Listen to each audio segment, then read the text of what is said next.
Octubre. Sí. Bien, hermanos, vamos a comenzar y lo vamos a hacer en primer lugar presentando este tiempo en las manos del Señor. Padre, te damos gracias, Señor, en esta bendita hora. Nos exponemos delante de ti, frente a tu palabra, Señor, mirando a cara descubierta como en un espejo la gloria del Señor. Queremos ser transformados por medio del poder de tu palabra. Señor, te pedimos que en esta tarde seamos una ofrenda grata delante de ti. Que tú perdones nuestros pecados. Señor, mi Dios, para percibir tu gloria. Y que quede en nuestras vidas reflejada el destello del poder de tu palabra, que es la imagen de Jesús en nosotros.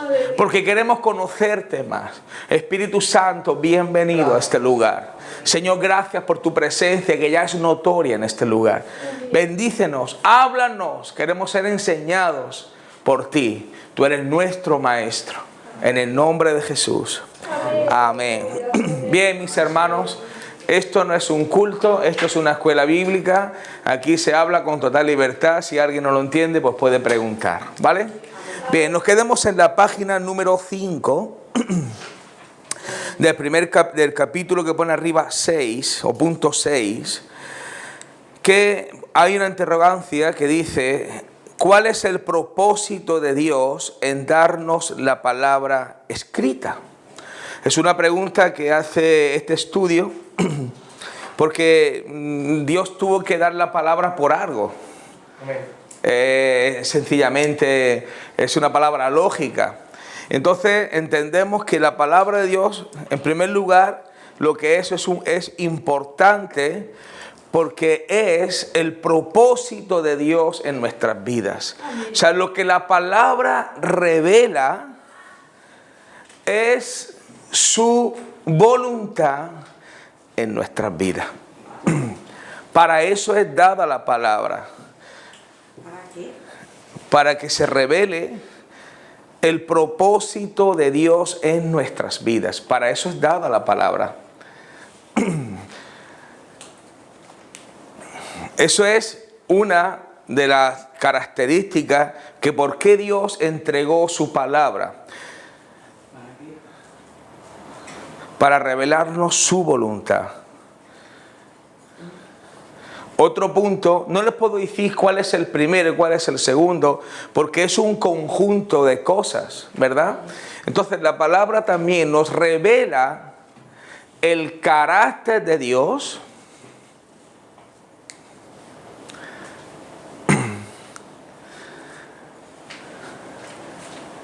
La palabra nos revela el carácter de Dios, la naturaleza de Dios,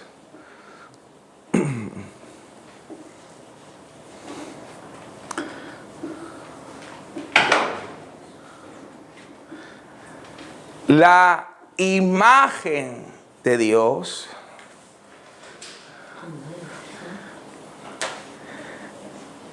el poder de Dios,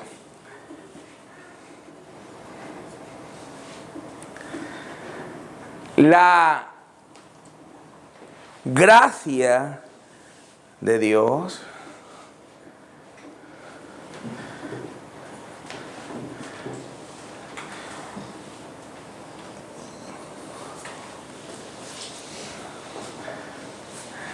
y con ello no podíamos acabar, porque hay muchas riquezas de su gracia, como es su bondad, su misericordia, su amor, su perfecta voluntad. O sea, que necesitaríamos muchísimo. Esos son principales, digamos, son columnas vertebrales. Pero que digamos que ahí está el destello de lo que es su palabra, por donde quiera que la miramos. Incluso ya no solamente Dios lo revela en su palabra, sino que también la revela en los escritores y personajes bíblicos.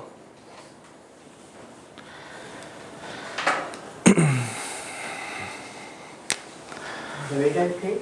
Que Dios en su palabra, primero, Dios se revela a través de su palabra. Y ahí está todo lo que hemos dicho y muchas cosas más.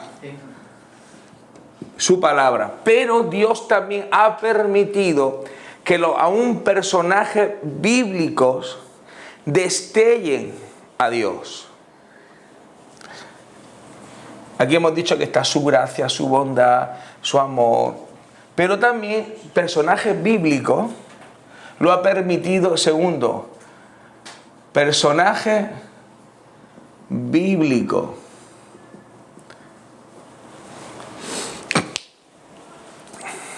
Por ejemplo, Sansón, ¿qué destelló?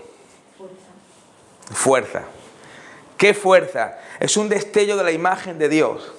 Entonces destelló fuerza. No como la de Dios, pero reflejó una parte de una gloria. Sansón reflejó fuerza.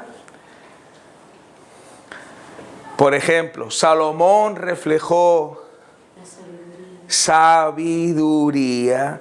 Sansón reflejó fuerza. Salomón reflejó sabiduría.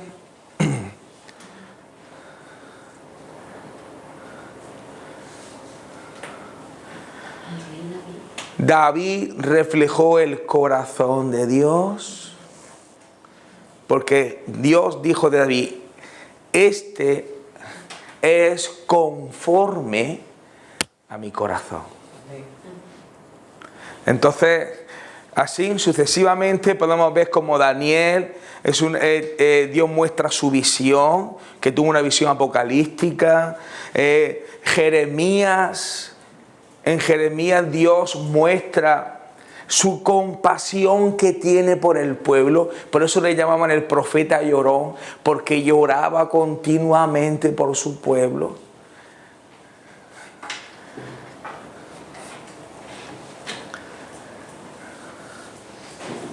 Entonces vemos que muchos escritores, Dios le permitió que destellaran parte de su naturaleza. Moisés representó libertador y mansedumbre. Moisés representó de Dios la liberación de la esclavitud. Y también el hombre más manso de toda la tierra.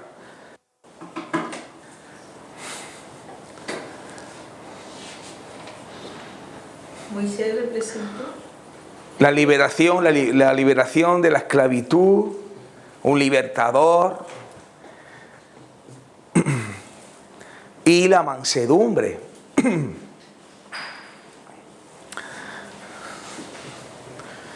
la liberación.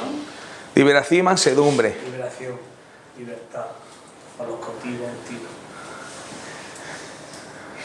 Abraham representó la fe. Así, hermanos, podemos estar ahora. Claro, porque muchos destellaron muchas cosas. Abraham destelló o representó la fe. Aún en el Nuevo Testamento dice que los que creemos en Cristo creemos conforme a la fe de Abraham, nuestro padre. ¿Por qué? Porque Abraham fue el primero que le creyó a Dios antes que existiese la ley.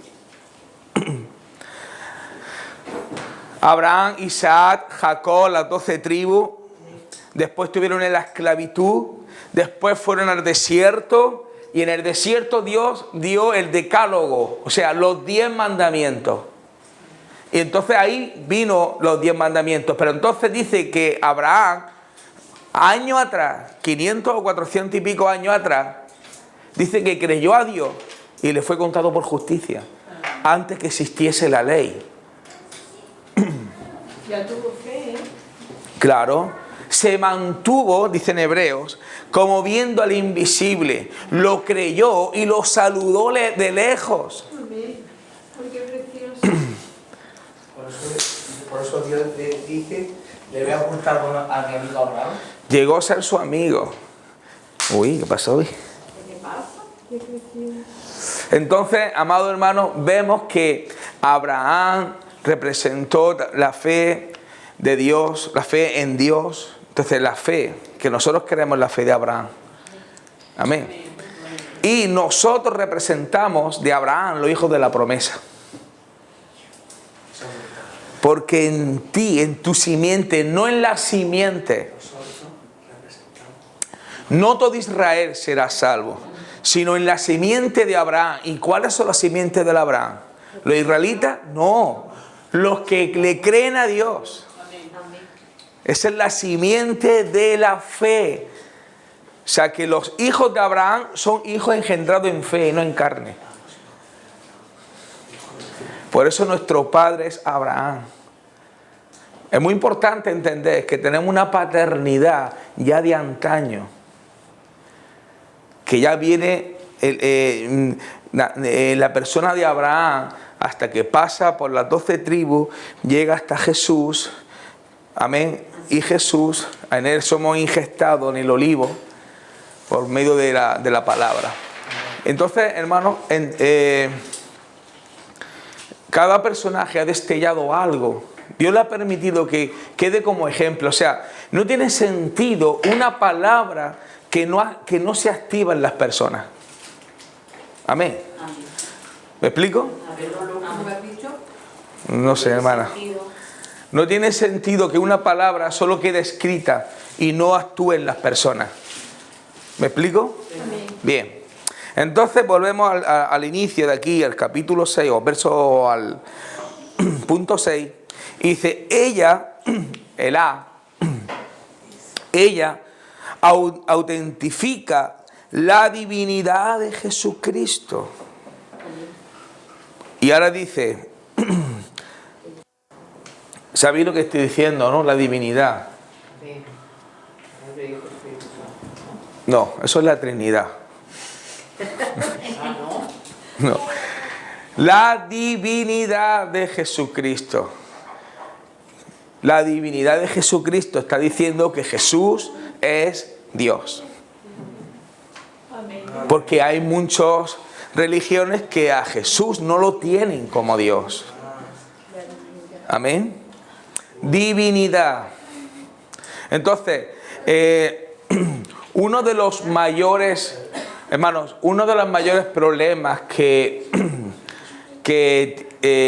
tuvo que enfrentar la iglesia o predicar en la iglesia es hacerle en la enseñanza, hacerle entender que Dios habitó entre los hombres, que Dios vino manifestado en carne, que nació en María y se gestó la divinidad en María. Entonces Jesús, hermanos, Jesús era 100% hombre y 100% Dios. ¿Me explico? Amén.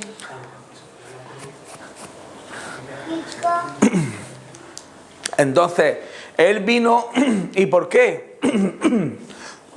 Muy sencillo. Tuvo que venir como hombre, porque el primer Adán ya fue vencido. No podía vencer como Dios, sino que tuvo que vencer como hombre. Es un misterio. Lo dice el apóstol Pablo, grande el misterio de la deidad.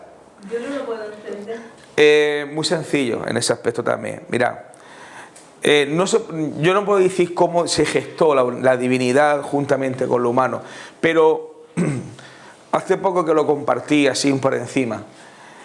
¿Cuántos tienen el Espíritu Santo en sus vidas? Amén. ¿Cuántos? Amén. Vale. ¿Cuántos adoran en el Espíritu? Amén. ¿Vale?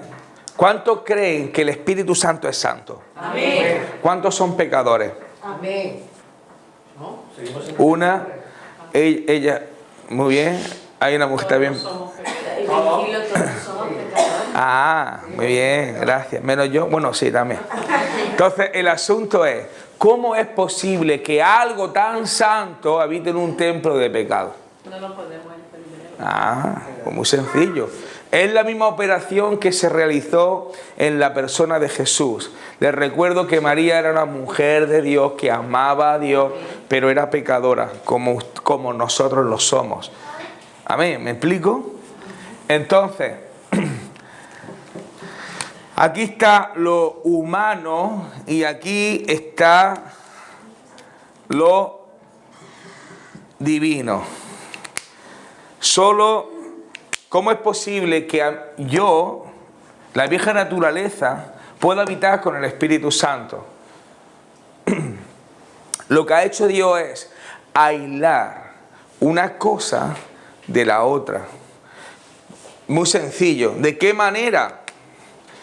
En nuestra vida, lo que Dios ha hecho en nuestra vida, no ha sido que Dios no habita aquí. La ha dejado tal cual, sin tocar. Entonces lo que Dios ha depositado es esto, una nueva naturaleza. El hombre nuevo, nueva naturaleza, nuevo odre. ¿Cuántos saben que hay dos clases de odre? El viejo y el nuevo. ¿Cuántos saben que hay dos clases de vestido? El viejo y el nuevo. Dos clases de remiendo, el viejo y el nuevo. Entonces Dios lo que ha hecho poner en nosotros este odre, este vino nuevo, esta nueva naturaleza. La Biblia lo llama de muchas formas. Entonces Dios solo habita aquí. Y esta parte, como viene de Dios, no peca. Pero transforma a la humana. Ni en ningún momento la transforma. Lo que hace es retenerla, matarla, morir, hace que muera. Por eso dice el apóstol Juan el Bautista: es necesario que yo mengüe y que él crezca. Y el apóstol Pablo dice: es necesario que yo cada día muero.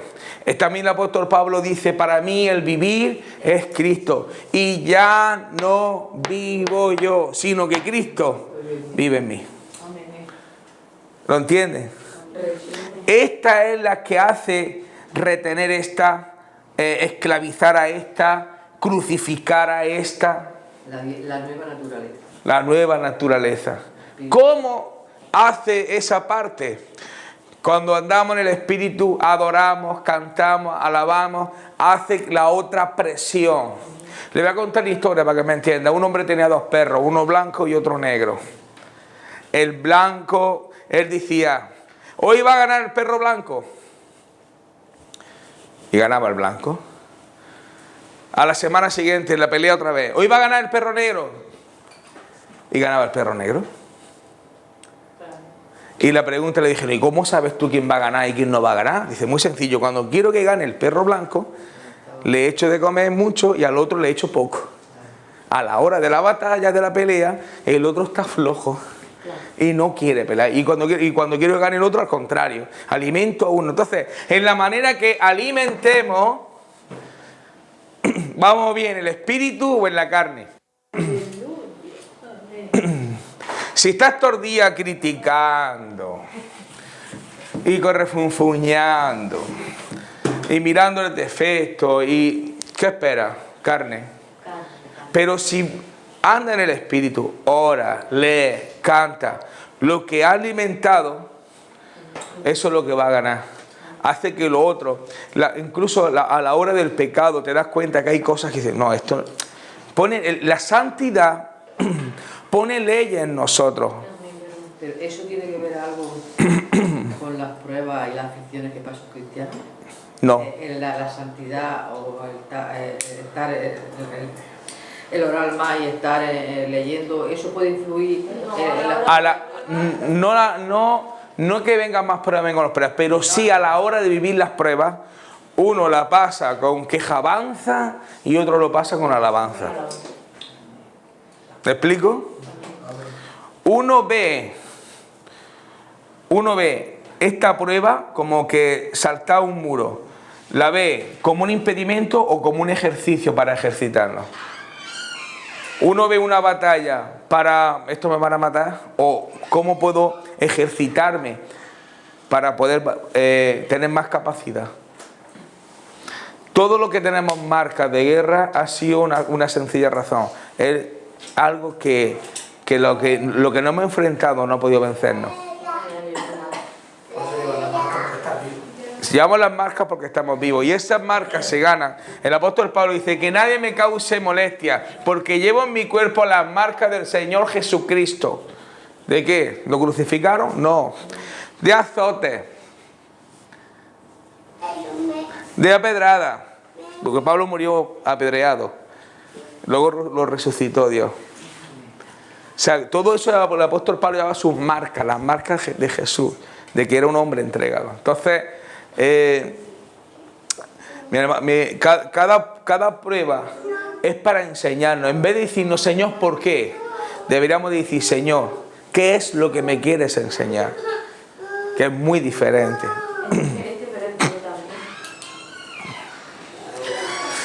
Cierto. Bueno, seguimos. La autenticidad de la divinidad de Jesucristo. Estas cosas, dice en Juan, 1 de Juan 5:13, estas cosas os he escrito a vosotros que creéis en el nombre del Hijo de Dios, para que sepáis que tenéis vida eterna y para que creáis para que creáis en Él, nombre del Hijo de Dios. Amén. Es que hay muchas denominaciones, religiones que no creen que Jesús es Dios, ¿vale? Sobre todo hay religiones que creen que Jesús es el arcángel Gabriel. Sí. Pero estas cosas, Juan 20:31, estas cosas se han escrito para que creáis que Jesús es el Cristo. ¿Sabe lo que significa Cristo? ¿Alguien sabe lo que significa Cristo? No. Ungido. Cristo significa ungido.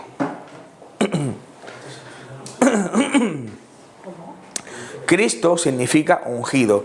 Con aceite, con el ungido. Para que creáis que Él es el ungido, el Hijo de Dios.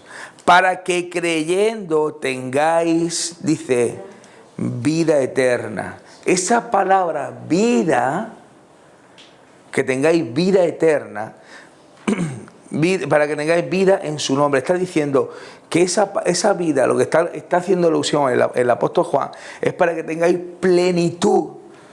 La palabra, digamos que original, significa plenitud. Porque no hay ninguna vida plena hasta que no encuentra a su creador. No se siente nuestra vida realizada hasta que no encuentre a su creador. Punto B. Es un manual de instrucción para discernimiento espiritual, para vivir una santa y próspera vida delante de Dios. Y entonces dice en 2 de Timoteo,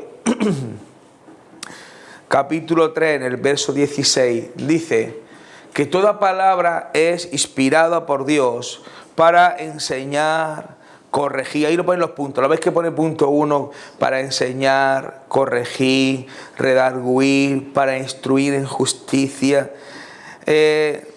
Cuando se refiere a enseñar, la palabra enseñar, para corregir, significa lo que está mal. Corregirlo, quitarlo.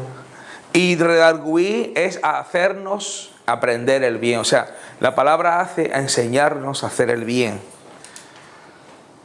Y instruir justicia es obrar conforme a la palabra de Dios. Corregir es corregirnos a hacer el mal. Redarguir es enseñarnos a hacer el bien.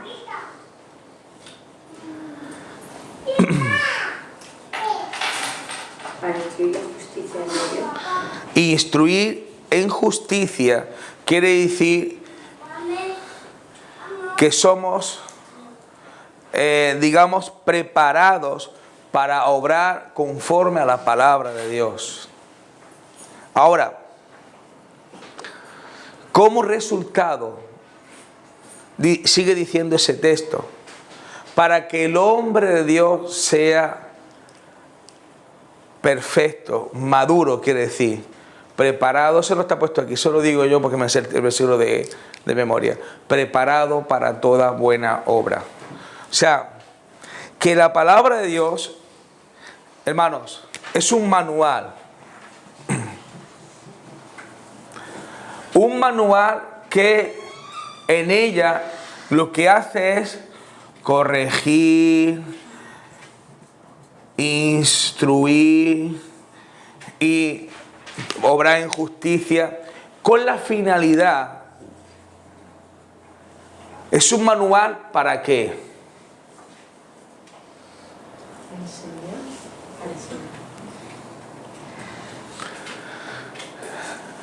A ver, esto, ¿qué es? 2 y 2. 2 por 2. Es que sin la gafa. 2 más 2, 5. No. Ah. ¿Esto qué es? Una suma. 2 más 2, vale. Pues instruir, redarguir, convencer. Lo hace con la finalidad de resultado es prepararnos maduros para toda buena obra.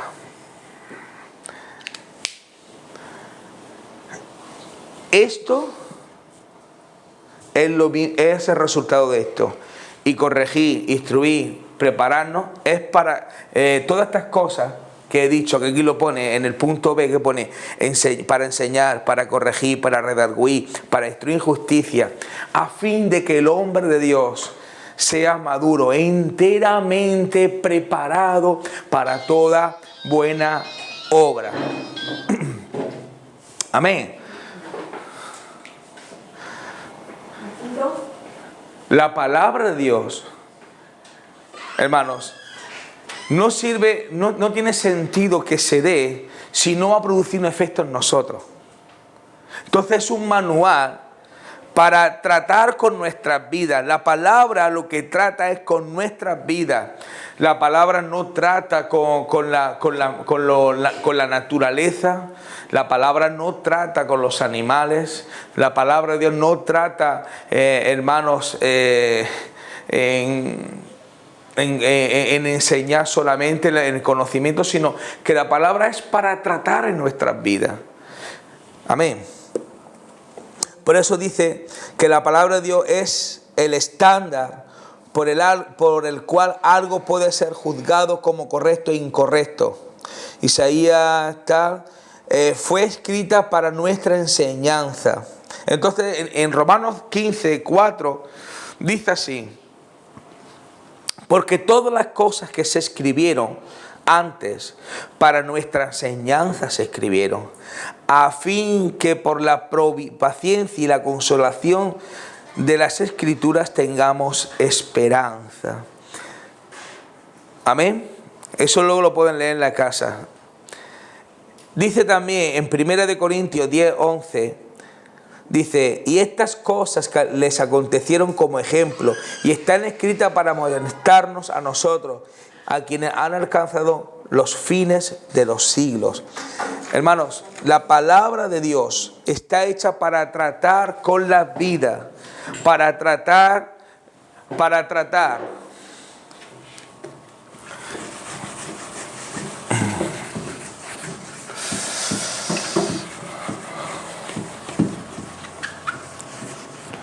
Para tratar con nuestro cuerpo, alma y espíritu. Cuerpo, alma y espíritu. Es que los seres humanos son tripartitos. Entonces, la palabra, hermano, lo que trata nuestras vidas es en nuestro cuerpo, alma y espíritu. Nuestro cuerpo, porque en el momento que la palabra ya ha tomado posesión de nuestras vidas, nuestros miembros no se ponen a servicio del pecado. Esto es muy importante. Dice el apóstol Pablo, no reine pues el pecado en vuestros cuerpos, para que no sean puestos como instrumentos de iniquidad. En una palabra, ahora que habita Cristo en nosotros, no podemos usar la boca para criticar. No podemos usar las manos para golpear. No podemos usar nuestros pies para caminar hacia el pecado. Porque ya somos un cuerpo que ha sido entregado a la santidad. ¿Me explico? Qué precioso.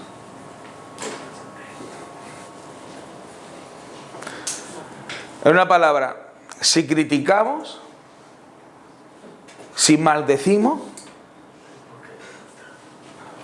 no estamos cumpliendo la palabra de Dios en nuestro cuerpo. Yo de vez en cuando. Pues quítese de vosotros gritería, el maldecir, dice el apóstol Pablo. Entonces, uno entiende de que, hermano, que nuestros actos tienen consecuencias. Pero ¿y si son como tío? No. Deja que, Da igual. deja que Dios se encargue, hija. Por encima de nuestra justicia hay otra justicia mejor y más grande y más poderosa. Perdón, retiro. Por encima de nuestra venganza hay una venganza santa, justa y pura, que es la que viene de Dios. Jesús no dijo en su palabra que mía es la justicia, es decir, Él es justo, pero Él dice mía es la venganza. Atención, o sea que Dios es vengador, defensor de su pueblo, vengador. Y si no lo cree, eso está en hebreo. Mía es la venganza. Entonces, nosotros no podemos poner nuestro cuerpo a esclavitud del pecado, porque ya no reina el pecado. Ya no podemos estar, voy a poner un caso así fuerte, no podemos estar vendiendo droga. ¿Vale? No es, pero es para que me entendáis que ponemos nuestros miembros al servicio del pecado. Quien dice eso como pegar, como señalar, y está todo el rato señalando, y como el fariseo y el publicano que mira, yo no soy como este, Señor, que este. Entonces estamos ya, bueno, nuestra alma, que es donde nacen los deseos.